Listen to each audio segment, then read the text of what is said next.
네, 김일장 글로벌 이슈 하도록 하겠습니다. 일단 미국 기업들 9월 첫째 주에 회사채 발행 사상 최대 기록을 들어갔고요. 그 다음에 보잉 임시 노동 협상 타결 들어갔고, 그 다음에 테슬라에서 XAI 기술 쓰고도 매출 이제 배분 가능성이 있는데 머스크는 부인 보도로 응대한 모습, 이렇게 네 가지 이슈 보시면 되겠습니다. 일단 증시 상황에서는 미국 기업들 자체가 최근 들어서 이제 고금리 상황이기 때문에 굳이 회사채 발행을 공격적으로 할 이유는 전혀 없습니다. 근데 9월 첫째 주에 회사채 발행이 사상 최대로 발생을 했고요. 일단 핵심적인 이유는 오히려 이제 증권사나 IB 이쪽에서 요청한 회사채 발행이 더 컸다라고 보시면 될 것 같습니다. 그러니까 한마디로 은행이나 증권사 내부에 어쨌든 본인들의 자금을 대출을 실행시켜서 고금리로 수익을 수취하려는 IB팀들이 존재를 하죠. 근데 그 팀들 입장에서 볼 때 현재의 고금리 상황보다 더 금리는 떨어질 가능성밖에 없기 때문에 현재 시점 기준으로 회사채 발행을 최대한으로 땡길 만큼 땡기려는 움직임으로 보시면 될 것 같고요. 사실 회사들 입장에서는 이게 좋은 상황은 아닌데 일단 이 기업들 입장에서는 IB들 입장에서는 고금리로 빨리빨리 땡겨서 하도록 최대한 영업을 쳤다라고 보시는 게 맞습니다. 그래서 회사들 입장에서는 아무래도 영업을 공격적으로 치다 보니까 굳이 이제 다음 분기 발행할 것도 땡겨가지고 이번 분기에 발행하는 모습을 많이 보였다라고 생각을 하시면 될 것 같습니다. 그래서 현 시점 기준으로는 이런 트렌드 현상이 나타났다는 것 정도만 참고하시면 될 것 같고요. 참고로 이렇게 회사채를 발행한 친구들 입장은 절대로 이제 고금리나 이런 상황들이 유지될 경우에 기업의 재무상이 좋지 않기 때문에 요 기업들은 사실 이제 투자 가치성으로 볼 때 좋은 상황은 절대 아니다라는 점은 참고하시면 될 것 같습니다. 그 다음에 보잉 임시 노동 협상 타결 들어가는데 사실 이제 최근 들어서 보잉이 계속해서 악재 이슈가 터지고 있어요.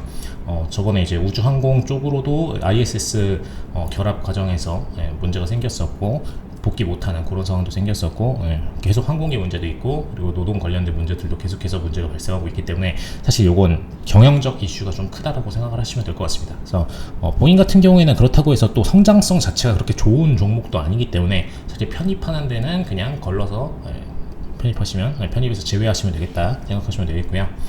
그 다음에 다이렉트 TV 이제 인공위성 TV 제공 업체죠. 그 위성 TV죠. 위성 TV 제공 업체가 연방통신위원회 FCC에 월트 디즈니 비난하는 불만 제기를 들어갔는데 사실 이제 월트 디즈니 같은 경우에는 거의 이제 미디어 업계를 점유해 가고 있는 상태입니다. 그래서 디즈니가 배포 계약을 갱신할 때 번들링을 고집해가지고 인기 있는 프로그램을 제공하도록 강요를 했다. 그래서 요 과정에서 본인들이 이제 피해를 입을 수밖에 없는 상황이 만들어지고 있기 때문에 이제 FCC 측에다가 월트 디즈니 비난을 했는데 사실 이러면은 본인들이 때려 맞을 수밖에 없어요. 월트 디즈니랑 비교했을 때 경쟁적으로 밀릴 수밖에 없는 상황이고 그냥 본인들이 피해 입으려는 거를 받아내려는 움직임이기 때문에 절대로 당연히 이제 해당 기업에는 좋은 주가 이슈는 아니다라고 보시면 될 것 같고요. 오늘장 기준으로 가장 핵심 이슈라고 보셔도 될 것 같은데 이제 테슬라에 대한 테슬라 안에 XAI 모델이 첨가가 돼서 자사 첨단 자율주행 프로그램 소프트웨어인 풀 드라이빙 FSD, 풀 셀프 드라이빙 한마디로 이제 자율주행 프로그램인 거죠. 자율주행 프로그램을 구동할 수 있도록 지원하는 거를 XAI를 통해서 지원하도록 할 거다. 요렇게 월스트리트 저널에서 보도를 한 상태입니다. 그러니까 직접 얘기를 한 게 아니에요. 그리고 이제 요 매출의 일부를 XAI와 나눌 방식으로 본인들의 매출을 쉐어를 XAI 쪽에다가 낙수 수혜를 주는 방식으로 XAI의 매출을 형성을 시키고 그 다음에 이제 XAI를 공격적으로 성장을 시키려는 모델로 활용할 거다. 요렇게 지금 언급을 해주고 있는 상태인데 사실 뭐 당연히 경영진들 입장에서는 이 부분도 고려를 했겠죠. 현실적으로 테슬라의 자율주행 시스템에다가 XAI를 도입할 수 있다라면은 가장 이제 최적의 조건인 것이고 XAI 입장에서도 매출 낙수 수혜를 받을 수 있다라면은 당연히 이제 최적의 조건인 것인데 문제는 이렇게 했을 때 매출 쉐어를 하게 될 경우에는 XAI의 지분 구조 자체가 어쨌든 이제 일론 머스크 중심으로 되어 있기 때문에 테슬라 입장에서 보게 되면은 횡령이나 이런 혐의들을 굳이 적용하자면 또 적용할 수가 있는 상태가 돼버립니다. 그래서 머스크 입장에서는 해당 기사 읽진 않았는데 위의 내용 정확하지 않다라고 언급을 쳤는데 당연히 요거를 실질적으로 실행했을 경우에 머스크도 문제가 좀 되는 부분은 있어요. 특히 이제 우리나라 관점에서 보면 더더욱 문제가 좀 커지는 부분인데 미국 관점에서는 이제 어쨌든 상위권 CEO니까 이건 넘어가 줄 수 있겠지만 아무튼 이 부분이 일단 첫 번째 문제가 된다. 그 다음에 두 번째 문제는 XAI 모델 같은 경우에 클라우드 시스템으로 만약에 우리가 컴퓨터 돌리듯이 돌리는 게 잘 돌아간다면 괜찮은데, 클라우드 시스템이 중간에 중단을 한다거나 뭐 문제가 생긴다거나 했을 때 셀프 드라이빙 자체가 꺼진다거나 문제가 생길 가능성이 있겠죠.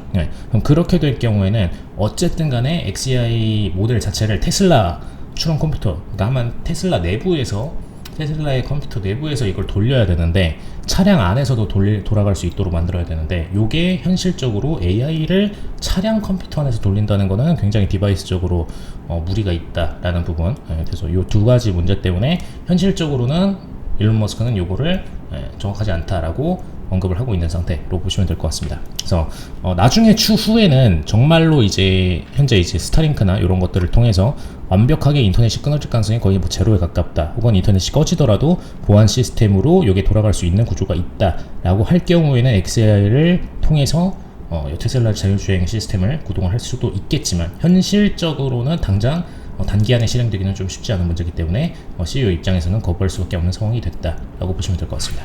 일단 이번 주 같은 경우에는 주요 주가지수 지표가 없죠. 근데 이제 최근 들어서 지금 나스닥이랑 S&P 둘 다 좀 때려맞고 있는 모습을 보이고 있습니다. 그래서 하락세가 굉장히 좀 완연한 상황인데, 최근에 이제 고점 지나가지고 다시 또 어깨 맞고선 또 떨어지는 모습을 보이고 있는데, 현재 구간에서 빠르게 반등 처리를 주고 반등을 시켜줘야 장기적인 우상향으로 갈 수 있고요. 현재 구간에서 만약에 신저가를 또 갱신하게 될 경우에는 장기적인 우하향으로도 갈 수 있는 상황이기 때문에 이 부분 기점에 있는 만큼 좀 중요하게 보실 필요가 있겠습니다. 이상 플랫콘